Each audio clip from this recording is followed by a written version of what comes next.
Top quality और consistent performance के लिए सिर्फ सिल्वर पंप्स। टॉप क्वालिटी और कंसिस्टेंट परफॉर्मेंस के लिए सिर्फ सिल्वर पंप्स, नाम याद रखना।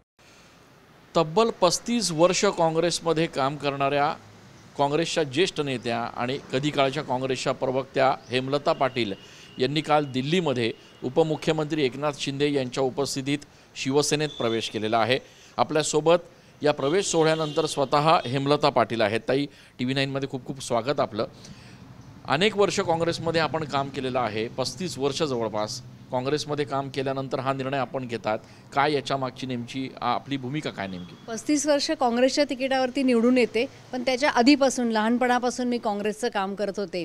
परंतु हे मध्यंतरीच्या काळामध्ये गेल्या 5-10 वर्षामध्ये प्रत्येक ठिकाणी डावललं जाते अशी एक भूमिका होती आणि सगळ्यात महत्त्वाचं विधानसभेच्या निवडणुकीच्या वेळेला तिकीट मिळणं न मिळणं ह्या गोष्टी वेगळ्या, पण एक विश्वासघात झाला आहे आणि पक्ष आपल्याला त्या पद्धतीने पक्षाला आपली गरज आहे असं वाटत नाही आहे, असं एक वातावरण तयार झालं आणि त्यानंतर मी पक्ष सोडण्याचा निर्णय माझ्या मनामध्ये पक्का झाला होता। फक्त कुठल्या पक्षामध्ये जावं हा एक विषय होता आणि मग शिंदे साहेबांचं एकंदर जसं मी काँग्रेसमध्ये काम केलं आहे आणि विलासराव देशमुखांचं काम ज्या पद्धतीने बघितलं आहे की कार्यकर्त्यांसाठी उपलब्ध असणारा नेता आणि सतत कार्यकर्त्यांचे प्रश्न समजून घेणारा नेता, आणि मग मला असं वाटलं की आपण या पक्षामध्ये काम केलं तर आपल्याला काम करण्याची संधी मिळेल, म्हणून तो निर्णय घेतला। राज्य पातळीवर देखील आपण काँग्रेसचं काम केलेलं आहे, राज्यभरातल्या कार्यकर्त्यांची देखील अशीच भावना आहे का जशी तुमची आहे की वरिष्ठ पातळीवर ऐकून घेतलं जात नाहीये,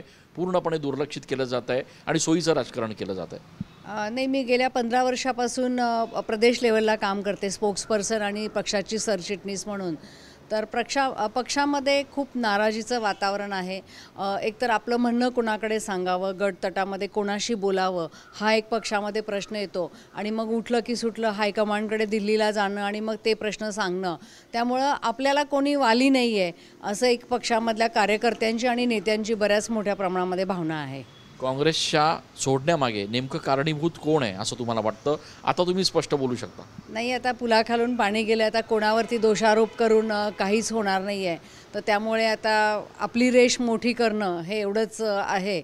परंतु एक म्हणजे दुखावल्याचीच भावना की विश्वासघात आणि खूप टेकन फॉर ग्रँटेड असं जे पक्षामध्ये वातावरण आहे आणि त्याच्यामध्ये आपल्याला न्याय मिळत नाही आणि सगळ्यात महत्त्वाचं ज्या लोकांसाठी काम करतो त्या लोकांसाठी काम करण्याची संधी पक्षामध्ये नाही आहे, त्यामुळे ते सोडलं। आता कोणाबद्दल रागलोप बाळगण्याचं काही कारण नाही आहे। एकूणच शिवसेनेमध्ये प्रवेश करताना महापालिकेच्या संदर्भात किंवा कुठल्या पदाच्या संदर्भात काही ऑफर देण्यात आली आहे का, काही चर्चा झाली आहे का या संदर्भात? आपण बघितलं असेल, आता आपण तर मला ओळखता, गेल्या 35 वर्षापासून मी काँग्रेसचं काम करते आणि कधी कुठलं पद मागितलं नाही, कारण काँग्रेस तेव्हाही प्रत्येक वेळी सत्तेमध्ये होते, कुठलं महामंडळ वगैरे अशा पद्धतीने मी फक्त काम करत राहणं ही भूमिका आहे।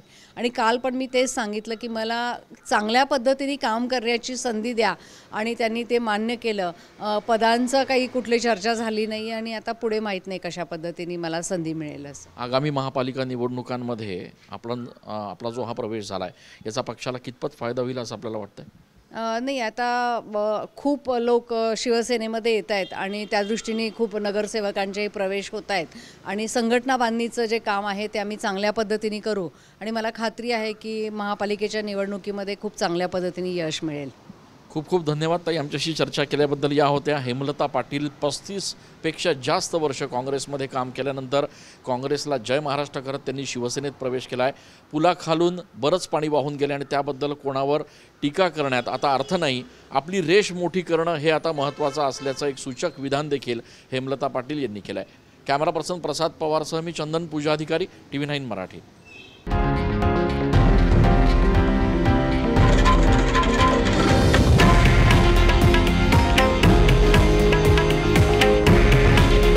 हे आहे देशातील नंबर 1 न्यूज नेटवर्क आणि आपण पाहत आहात TV9 मराठी। काळजी तुमची, हित महाराष्ट्राचं।